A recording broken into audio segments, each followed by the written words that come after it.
तो नमस्कार प्रणाम भोजपुरिया भैया लोग और सब बताएं कैसे बानी रुआ सब है। उम्मीद करता नहीं रुआ सब ठीक ठाक होकर भैया और हम फर्स्ट क्लास बानी।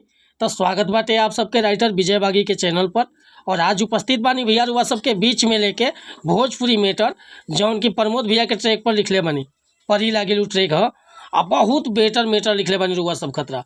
दिल से बताओ तानी भैया कि एक नया म्यूजिक बनवा के अब बढ़िया ढंग से गायकी कर देते तो गाना उछाल मारी भैया। दिल से बताओ तनी। तो चलिए देर ना करते हुए मैटर के शुरुआत कल जा। आखिर एक गीत के कैसे गावे के बा, का एकर धुन बा, का लय बा। लेकिन वीडियो स्टार्ट कर से पहले भैया एगो बात बतावल चाहब।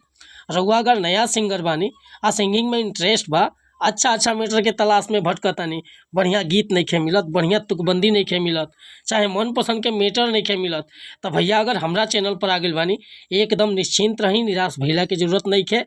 रउआ जैसन भी मैटर चाहत हो खब लिखवावे के बिल्कुल उचित चार्ज पर हुआ के फर्स्ट क्लास के मैटर व्हाट्सअप के जरिए मिल जाए भैया। काहे कि हम हर तरह के गीत लिखेनी, हिंदी में, भोजपुरी में, ट्रैक पर, नया सॉन्ग, भक्ति भजन, कोनो भी प्रकार के मैटर हुआ चाहिए बेहिचक संपर्क कर सकेले भैया। डिस्क्रिप्शन में आपन नंबर दे देले बानी। और कहल चाह भैया कि चैनल पर अगर पहली बार आई लोग हैं तो चैनल के सब्सक्राइब कर ली, बेल आइकन प्रेस कर ली, ताकि हर रोज रुआ के नया मैटर सुने के, देखे के और गावे के मिलत रही भैया।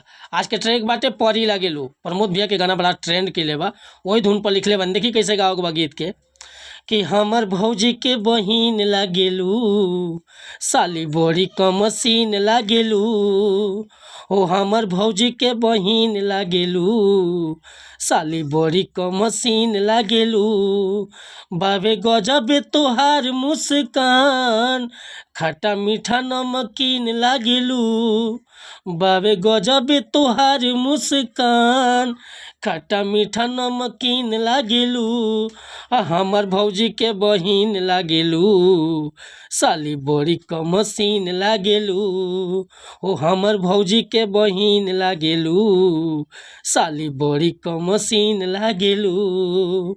तो भैया ये मुखड़ा लेके उपस्थित रहनी हो। अगर ये मुखड़ा पसंद बा, फुल गीत लिखवावे के चाहता नहीं तो बेहिचक हमरा व्हाट्सअप नंबर पर संपर्क कर सकीले। व्हाट्सअप के नंबर बाटे भैया 8874473128। कोनो प्रकार के मैटर लिखवाओ खोके, चाहे नया म्यूजिक बनवाओ खोके, बेहिचक रुआ संपर्क कर सकता नहीं भैया। और लास्ट में बताओ चाह भैया कि अगर वीडियो पसंद आई हो तो लाइक करब, कमेंट करब, आ चैनल पर अगर पहली बार आए तो चैनल के सब्सक्राइब कर ले भैया। जय हिंद, जय भारत, जय भोजपुरी समाज।